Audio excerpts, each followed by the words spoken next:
అపోస్తుల గారు 7వ అధ్యాయం 55వ వచనం ఏమంటున్నాడు అక్కడ?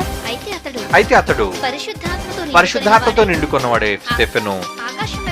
ఇక్కడ పరిశుద్ధాత్మతో నిండుకున్నాడు. ఎందుకంటే పరిశుద్ధాత్మ దేవుడు ఆయన మీద ఉన్నాడు. అంటే ఇక్కడ పరిశుద్ధాత్మ దేవుడు కనబడుతున్నాడు.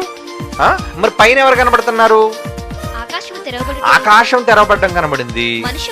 మనుష్య కుమారుడు దేవుని కుడిపార్శ్వమున నిలిచి ఉండుట చూచి తిని. అంటే అక్కడ తండ్రి కనబడుతున్నాడు, ప్రక్కన మనుష్య కుమారుడు కనబడుతున్నాడు. ఈయన పరిశుద్ధాత్మతో నిండిపోయాడు. అంటే ఇక్కడ పరిశుద్ధాత్మ దేవుడు కనబడుతున్నాడు, అక్కడ తండ్రి కుమారులు కనబడుతున్నారు. కనుక ముగ్గురు ఉన్నారు. ఈ స్పష్టత చాలా మందికి లేక బైబిల్లోనూ కొన్ని వచనాలను అపార్థం చేసుకొని ముగ్గురు ఒక్కటే అనే తప్పుడు అభిప్రాయంలో ఉన్నారమ్మా. ఈరోజు మేము బైబిల్ బాగా అవపాసనం చేసిన వాళ్ళుగా, లేదంటే బాగా చదివిన వాళ్ళుగా, అనుభవజ్ఞులుగా చెబుతున్నాం. ఎవరి తప్పుడు బోధలు నమ్మకండి. తండ్రి వేరుగా ఉన్నాడు, కుమారుడు వేరుగా ఉన్నాడు, పరిశుద్ధాత్మ దేవుడు వేరుగా ఉన్నాడు. ఎందుకంటే నేను ఒక్కడనై ఉండక అనే మాట యేసు ప్రభు వారి స్వయంగా చెప్పారమ్మా. ఆ ఒక్క మాట కూడా నీకు చూపిస్తాను. అంటే మిగతా మాటలని దాన్ని వక్రీకరిస్తున్నారు అంతే.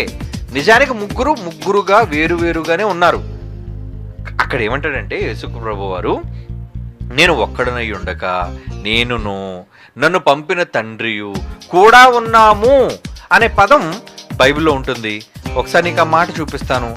ఏమా చూడండి ఒకసారి. ముందు యోహాను సువార్త 14వ అధ్యాయం, యోహాను సువార్త 14వ అధ్యాయం 23వ వచనం చూడమ్మా. యోహాను సువార్త 8:16 చూద్దాం. 8వ అధ్యాయం 16 వచనం చూడు. నేను అన్నమాట యోహాను సువార్త 8:16, నేను ఒక్కడనై ఉండక, నేను ఒక్కడని అనుకోకండి, నేను నన్ను పంపారు ఒక ఆయన, తండ్రి నన్ను కన్న వ్యక్తి ఆయన కూడా ఉన్నాము అంటున్నాడు. చూడండి. అలాగే యోహాను సువార్త 14:23 చూడమ్మా. యోహాను సువార్త 14:23 అక్కడ ఏమంటున్నాడు? యేసు, ఒకడు నన్ను ప్రేమించిన వాడు నా మాట గైకొను, అప్పుడు నా తండ్రియు వారిని ప్రేమించును, మేము అంటున్నాడు. చూడండి, మేము వాని యొద్దకు వచ్చి నివాసము చేతము. మేము ఇద్దరుగా ఉన్నాం కాబట్టి మేమంతా వచ్చి మీ దగ్గర ఉంటాం, నివాసం చేస్తాం. కనుక అమ్మ, ఈ తప్పుడు బోధలు నమ్మకండి.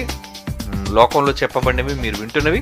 ముగ్గురు వేరు త్రిత్వము అనే పదం ఎక్కడ బైబిల్లో లేదు. కానీ ముగ్గురు వేరు వ్యక్తులుగా ఉన్నారు అన్నది మాత్రం బైబిల్ ఖచ్చితంగా ఆమోదించిన నిజం.